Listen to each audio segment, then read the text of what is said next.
As long as each one of us, we would get involved to a certain extent in helping shape the new generation, I think the more we will have a better future. Property is, I would say, the best of both worlds. I've been fortunate enough, to be honest, to collaborate with LSH now for, I think, over 15 years. You know, you have to imply teamwork in everything you do. A strong teamwork, it doesn't have to do with delegation. Each of the members understanding the strategic goal of the particular transaction. Welcome to the People and Property Equals Progress podcast, brought to you by Lambeth Smith Hampton. Here we go beyond the bricks and mortar and take a deep dive into the fascinating stories behind the business. What makes LSH unique isn't the property market that they operate in, it's the people that drive it forward. The breadth and diversity, the imagination and the ambition of their people.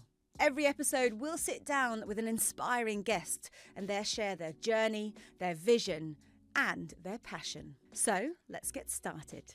First of all, tell me, I've got a really interesting name. Tell me about your name. It's so different. Tudor, we're living in England. I know. Guess that's very... The Tudors. Exactly, that's common, I would say, right? Yeah. Within the royalties. As a surname. But I'm not. So to just put the scene right, I'm not royal. I thought that was my treat at the end of the day at the podcast, to have a royal come in. But I was born in Romania. I grew up there.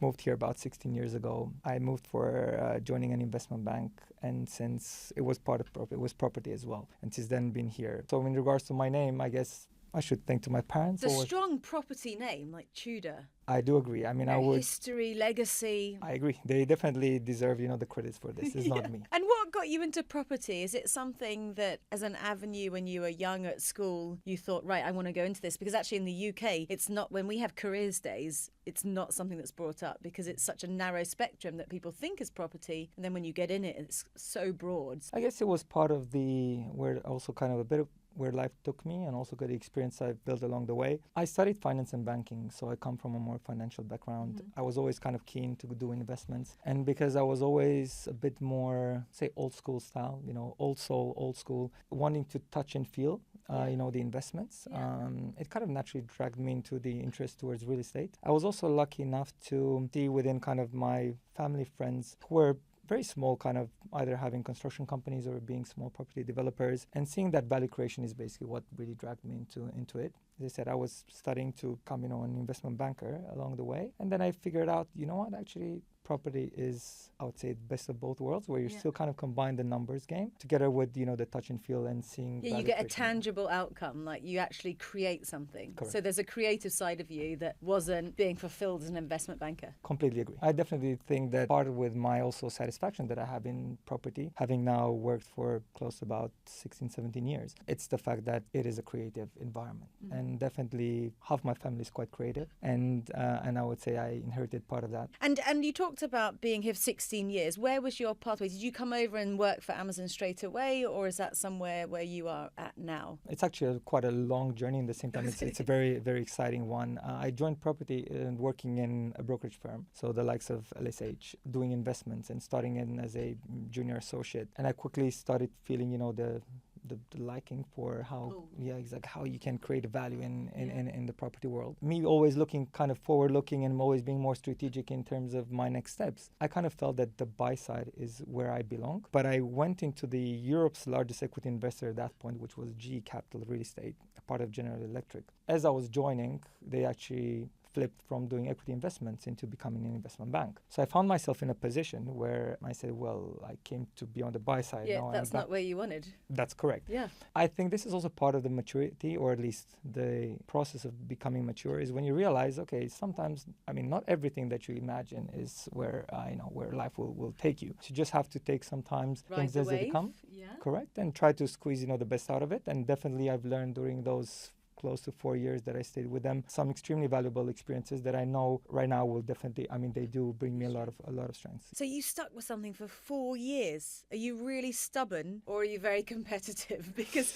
if I was in a role that wasn't what I was supposed to be doing, I'd be out there. You nailed them both. Both stubborn and competitive are actually two attributes that probably describe me. And the ego as well. You don't want to start something and then leave straight away. You've got to complete something, haven't you? People always talk about having an ego as a bad thing. In order for us to believe believe in ourselves to be our very best, we have to have an ego. So a certain amount of ego is important for success. If we suppress it, we're not being the best that we can be. I fully agree. Plus, I also believe, I mean, I was joking, to be honest, before, because I truly believe your ego actually is also part of the true face that you have, as pure as it gets. It may not always be the most positive side, but it still is you. It's like some people need a glass of whiskey and they become themselves. I just tap into my ego and I become her, the real one. And I can relate to that, to be honest. So yes, to come back to your question, I used to play professional sports back in the days. I have played water polo, like up to the national level. It's brutal. It is. It's somehow, though, kind of ingrained in my blood, because I started when I was 3 years old. You know, my city had a lot of tradition with water polo, being multiple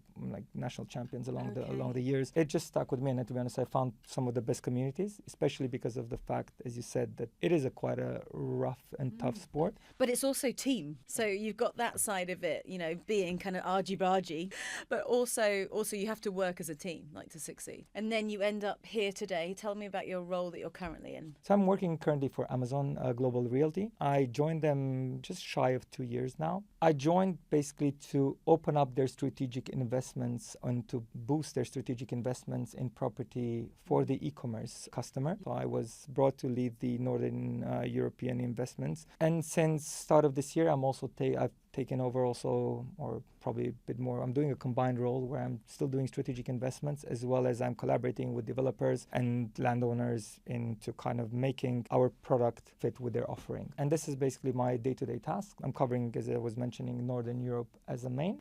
Is it challenging working for a company that is going through exponential growth, which doesn't seem to ever have an end? I can hear that you're very goal orientated. For Amazon, it's world domination already, and there's no end point to where we're going to go, because our consumer buying habits are just massively changed now. Is that challenging? Because it's like this. Where will it go? It's stratospheric. I hear a point. Find that it's definitely a different vision. So I joined from a company which was very much driven into kind of building portfolios, making them super successful, and moving on to the next one.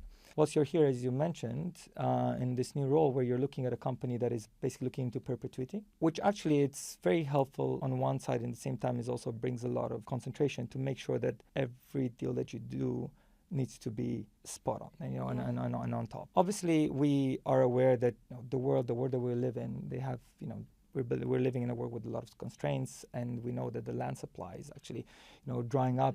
Europe and generally any continent has a limit supply of land. So new challenges come around, which just makes each company just become, you just have to be better. You just have to, when coming back into, the sports, the teams, you just have to know how to play the game better. Obviously, it's a huge responsibility also due to the fact that Amazon has a lot of business lines.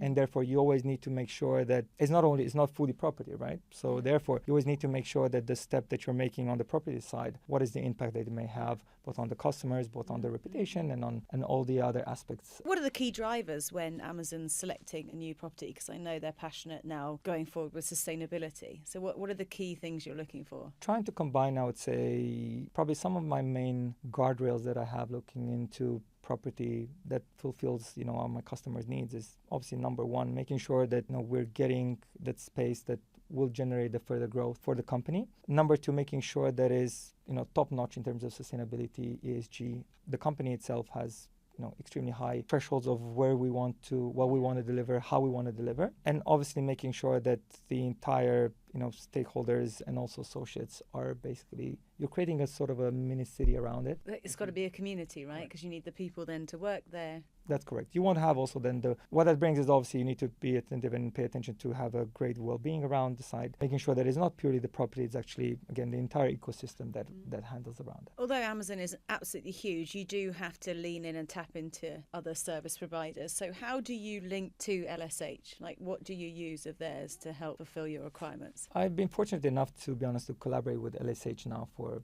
I think over 15 years. I'd say that in my different roles that I've had, we collaborate. I'm more or less the same, but I would say same but different. We're back to the position now where a lot of the insights that LSH can bring into both market intel and trying to source together some off-market deals. I'd say it's a very valuable support that they bring to my kind of day-to-day job. I want to talk about the person behind Tudor the businessman. You're very inspiring. Well, I think I can relate to everything you say because I'm also an athlete and I'm also driven. So probably you're the first person who sat there who I'm like, oh, I get this. But I want to know, is there a building or a place when you've travelled a lot, brought up in Romania. We talked about some of the amazing blue churches in Romania that has inspired you or changed you in your life journey so far, and why? We spend a lot of our times around real estate as we grow up. And to be honest, if I were to choose one, it was both a primary and high school building, or rather my hometown where I grew up. Imagine a 3-story, tall building, U-shaped, large indoor sports center,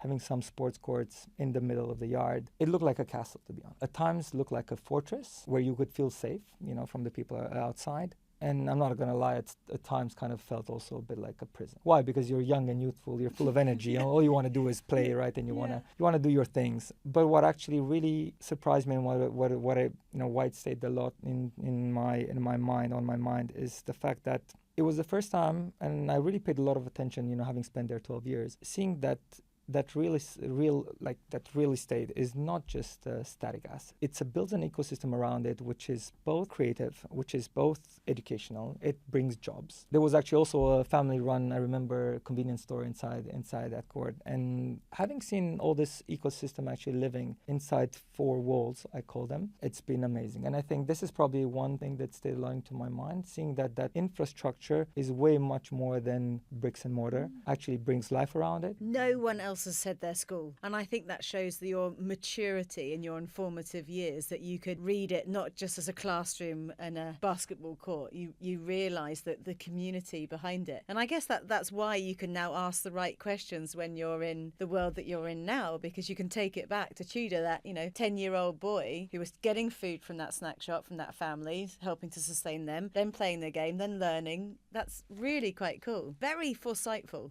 It's been amazing to also see the generation of teachers going through that school as well, where you could see them all leaving kind of a bit of their prints throughout the years, but nevertheless that kind of real estate just offering that perfect stage for people to, again, provide education or other people to just take education. Have you gone back now that you're an adult? I've gone several times. Actually, I've tried to get involved a bit in mentoring and helping guiding some of the new generation, because I remember myself sitting there in the benches and looking outside on the window and not really understanding how will I connect the things that I learn here to the world or where I want to get in my life. So do you go back and talk about careers in property and potential doors that thinking about property and finance and investment could open for them? That's a very interesting point, because I never really wanted to push people necessarily in one direction. Mainly I went there to kind of create some panels where they could literally ask me anything, giving them my background and allowing them to ask me and direct or helping with some advice in the direction that they would want to go. In the UK, when we do careers, I mean, when I was younger, we got timed writing the letter S. It went into some system and it told me that I was going to be a military leader because I'm really loud and bossy and I like sport. The workforce world seems so narrow. It was like doctor, lawyer, and it's like actually there's so much more, and I think that young people need to tap into the knowledge of that potential. They don't need to decide what they're doing. Definitely not. But they need to decide that there's a role for everyone. And that's why I liked this podcast, speaking to people in property, because everyone is different. Everyone's got different energy, different goals, different strengths in it. And I just think it's something that young people need to know, that is a door that they could open. As much as I can, I'm trying to get involved, especially with the new generation. Done some mentoring programs as well in Bristol, with mentoring with a bit more, let's say, troubled youngsters over there. And I truly feel that as long as each one of us we would get involved to a certain extent in helping shape the new generation, I think the more we will have a better future, all of us. What would you change to accelerate the world of property? I would probably say, and that's why all the time when I'm looking at things that we can change, I'm trying to look within what sits within our own control. What can we change actually? And definitely I think that our industry would benefit a lot from combining a bit this very siloed style that we have between, for example, ESG and the capital. I think the more we bring them together and the more we understand the kind of a common framework on how we price sustainability and how capital will be better priced for a particular standard of an ESG style building, I would say the better will be journey for our market. I think it will give more resilience to kind of this idea that we have now that we're building for future-proofing the buildings. But the truth is that still the capital markets and the ESG, or let's say call it the ESG industry and the capital market side, are still slightly disjointed. Yeah, so there's that battle, isn't it? You want it all and you want it now, but then you're not making it future-proofing in terms of sustainability going forward, which costs a lot more money up front and takes longer to build, right? Correct. To be fair, at one point we will have to just incentivize, as when I say we, as in the capital markets, we'll have to incentivize buildings which have particular credentials, like top A rated pegs. It is happening already, don't get me wrong, it is happening already, but I really believe that the more we will standardize, we will understand what that pricing means. I think the easier also the development kind of market will respond to it, and then the investment market will follow. It's an interesting one though, because walking around London, I love London because you've got beautiful new builds with so much architectural technology, nestled next to buildings from 1800s, which just blow your mind. And I feel like their power is that they're next to each other. The strength is that there is polar opposites of the spectrum in one vision, and I think that's what London brings. But then those buildings, those old buildings, they will never stand up the test of time in terms of sustainability and all the regulations, but they are part of history. I agree. London has been my home now for 16 years, and I love it, and I fully agree with you. This old and new next to each other is the beauty. Where's your favourite place to go in terms of looking at properties around London? Do you have a street that you walk down, or Tower Bridge or something? As I've been coming from multidisciplinary, multi-asset investment background, I love the concept of the likes of Bond Streets, Champs-Élysées of the world, which are seen and are perceived by investors as, bond investments. Yeah. So you're Monopoly board, you like the most expensive thing on the Monopoly board? I would say they fascinate me going through time and still providing the there. Same services, yeah. That set aside, all the regeneration areas are extremely fascinating as well, like the likes of Battersea Park Station, to be honest. Oh my gosh, it's incredible. Yeah, Stratford. Correct, and Stratford and the Battersea Power Station. All of these areas where you've been, 10, 20 years ago, we're looking very much different than right now. You see so much life going around it and so much buzz, and then you see new families, you see new kids, and all of this is just fascinating for me. Right, what is your proudest career moment so far? Having the opportunity to become one of the youngest directors of investment of one of Europe's largest funds in my early 30s, it's been definitely my proudest moment of my career. I can really say with humility, it wasn't about the title, actually. It was more about the trust that was given to me and the chance to make an impact to the business. Took that one as a big responsibility and a big challenge, and I pushed my learning curve, very steep learning curve ahead of me. When I think about it, what actually, why is this my proudest moment? Why am I happy about it? It wasn't even about the successful capital deployed that I managed through to my, during my time there, as much as it was by seeing this diverse young team that was created around ourselves, see them grow as well, and see them execute, and see them now, growing further in their careers. This really shows, and you always, whenever you have a time to stop and think, you look at things and you're like, and this is something I really like about our industry, it's not all about IRRs and yields is where you measure your success. A lot of success, actually, you can measure it around the growth that the people that surround you, especially, the analyst associates, their growth, when you see them executing right and when you see them moving on in their careers, this is actually probably what success really means. Obviously a combination of the two, but really this is what really impacted me a lot whenever I'm thinking about my most proud moment in my life. Yeah, shared success. And watching your team flourish, because you can only flourish if you're a good team. Otherwise, someone will get swallowed and, like we talked about, be left behind. So that's interesting. So your most successful and proud moment was a moment that you achieved, but then you watched your team all elevate their performance with you. That's correct. So that's the culture. So the culture in that time in your life was so strong that everyone got ambitious and delivered. I think this is the way to do it. And you have to imply teamwork in everything you do. And I really believe that a strong teamwork, it doesn't have to do with delegation or with division of tasks, as much as it has to do with each of the members understanding the strategic goal of the particular transaction. And it's all about accountability and trust. And once everyone is locked in, then the execution is seamless. And then you get to success. Yeah. And this is something, to be honest, that I'm genuinely It very almost proud of feels my teams. effortless. Correct. Because you're just, riding the wave. What would you tell someone who's on the fence about getting into the property industry, not sure what to do? What would you say to them to ignite that spark to give them kind of hope that they'll find their role? I think it's very important to know as a youngster, where do you sit, on which fence do you sit at, and really understand yourself. And I think then it's very easy also for people who have knowledge, because I could tell anyone, guys, go for it, it's super exciting, you have a lot of camaraderie in this sector, and to be fair, it's a smart industry, it's you shape the future and all of that. But the reality is very much individual specific, right? What actually floats your boat? And coming back to the point that you were mentioning, yes, I do agree that real estate is creative. You can sit in the value creation side in several ways. You can sit on the acquisition by, making sure that what you buy is the right aspect. And basically, you do it by already imagining it, how your exit will be, or what will you do throughout it. Or you can sit on the asset management side, where there's probably